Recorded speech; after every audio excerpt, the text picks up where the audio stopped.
you had developed this program for the VA and for veterans. Can you share with us that as well? Well, I decided that what I could do, being from a Marine, what I could do with what I knew about death and dying, is that I could go and help veterans, okay, who are dealing with transition and their caregivers. And many veterans don't have anybody. They have nobody. Nobody comes to see them. No one does anything. And I am one, so I can carry on conversation. So I started visiting veterans, and I just focused on hospice with veterans. I'd done hospice for years before that, but it was just something that I did. Okay, it was instead of a passion. And dying veterans became a passion for me. And then I looked at the structure of the VA, and it did not have, it was almost about to have a palliative position, but it had no hospice program. You died in intensive care.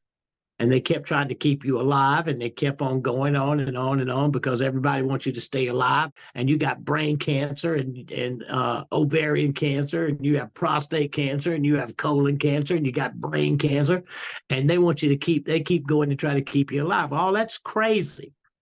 So I said, I have to create a program, which became the Twilight Brigade, which became one of the largest end-of-life care volunteer programs for dying veterans in American history. It wasn't the biggest, but it was the best. Okay. And I saw that the VA in 2004 had no hospice program.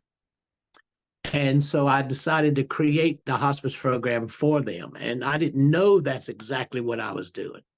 But the models that I used to train people became so effective because in VAs across America, heads of programs took my hospice training. I had nurses and doctors who would take that training and go back into the VA. And then I had it in 20 hospitals. And so the VA came, and I helped co-write the standard end-of-life care model that is now called No Vet Die Alone. That is the hospice end-of-life care model for the Veterans Administration. So to be able to get it from the dead, and to successfully integrate what I learned in it into the largest medical system in America, the VA. I think I'm quite proud of that. And how I did it by the techniques and the understandings of using what I know about my spiritual identity.